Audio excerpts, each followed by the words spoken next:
A video from Queen Elizabeth's family archive. The Sun newspaper obtained a 70-second black and white video showing the Queen as a child. It apparently shows her performing a Nazi salute. Charlie Daggett is outside Buckingham Palace in London with how the palace may have helped the video get out. Charlie, good morning. Good morning to you. Palace officials have confirmed to us this morning that an internal investigation is underway to determine the source of the leak, where that family footage came from, and just how it ended up in the hands of the Sun newspaper. It's a grainy home movie shot in 1933. Playing up for the camera, a young Queen Elizabeth is seen apparently raising a Nazi salute alongside her mother and younger sister dancing around.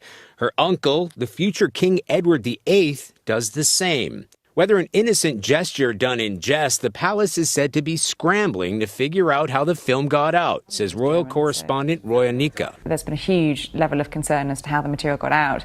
The fact that they actually don't know how it's got out, unknown things like that to do with the royal family and archives rattle royal aides, and they rattle members of the royal family too.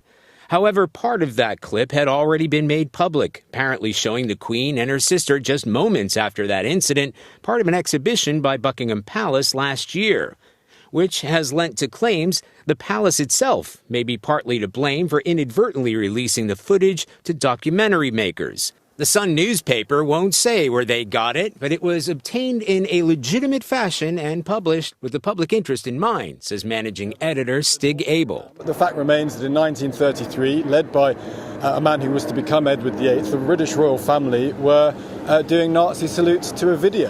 That seemed very immediately to us to be a matter of great cultural, historical and general interest. The historical interest the paper claims is that it reveals King Edward's implicit support for the Nazis from early on.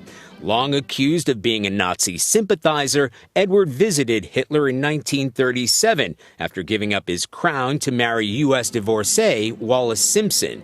The Queen was only about 6 years old when the film was shot at the private residence of Balmoral, unaware of what that Nazi salute would come to symbolize.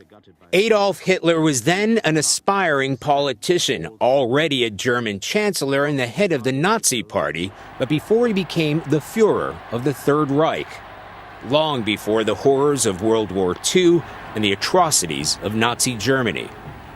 And as much as that footage came as a surprise, it's not likely to affect the public image of the Queen herself. It's not going to damage the monarchy in the eyes of the British public, and I think, across the board people understand that it's a sensational story, but I don't think it really has any impactful meaning as to how we view the monarchy. Now, the Royal Archives are not open to the public. Some researchers are invited to access them, but only with palace approval. But now some historians are saying the royals should open up and reveal more of what's inside. Nora? Charlie Daggett at Buckingham Palace, thank you. Something tells me they'll get to the bottom of that. But she's a little girl at the time, clearly imitating her uncle. Right. Probably no did idea. not know It was this. embarrassing to the Very royal family.